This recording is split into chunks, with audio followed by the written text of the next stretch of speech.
Қазір мемлекеттік бағдарламалар арқылы қаражат алып табысын еселеп жатқандар жетерлік. Бірі тігін цехын ашса, енді бірі дәнекерлеу құрылғысын алып нәпақасын табуда. Сонда еңбек адамдары Жамбыл ауданында да баршылық. Отбасының табысын арттырып, қайтарымсыз грантты тиімді пайдаланып отырған жандар жайлы алдағы сюжетте. Ардақ Төленова қайтарымсыз грант алып, Ақбұлым ауылынан тігін цехын ашты. Тігін цехы әзірге көпбалалы ананың үйінің бір бөлмесінде орналасқан. Түрлі киімдерді қысқарту, жеңіл көйлектерді тігу сынды тапсырыс алып жүрген Ардақ болашақта ісін кеңейтпек ниетте. Кәсіпкер тапсырыстар ауқымын кеңейтіп, ауыл ішінде жаңа ғимаратқа көшуді де жоспарлап отыр. Сонымен қатар қолынан іс келетін қыз-келіншектерді жұмысқа алуды көздеп отырғанын айтады.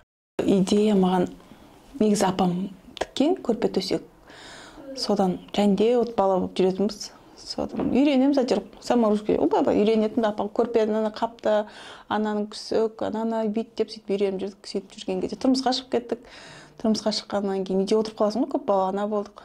Сонымен базарға шықтық. Енді үйренгенімізді біліп, үйреп істеп жүрдік. Содан қой енді өйстіп отыра бермейік, өзімше бір жеке кәсіп ашайық деп көп бала ана ретінде грантқа қатыстық. Сөйтіп жеке өзімізді ашқаннан кейін кішкене баспана алайық деп өзіміз сөйттік. Сонымен ойымыздан кішкене жай дамытып жатырмыз. Ал Ержан Атамбаев еңбек бағдарламасы арқылы қайтарымсыз грант жеңіп алып, дәнекерлеу құрылғысын сатып алды. Бүгінде Ақбұлым ауылының тұрғыны түрлі тапсырыстарды шақырту арқылы және де өз үйінде қабылдайды. Алдағы уақытта кәсіпкер өз ауласында шағын цех ашып, ісін кеңейтуді көздеп отыр. Көп балалы әке ретінде осы грантқа қатысып грант ұтып алдым. Енді жұмыстар қабылдаймын үйде. Забор, калиткалар, перилалар, фермалар, бос уақытта выездбен шығам заказдарға.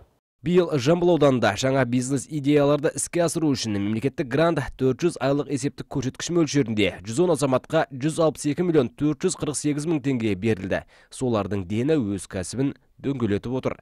Шерхан Мұратбекұлы, Ермек Кенжімбек, Айқын ақпарат. Жамбыл ауданы.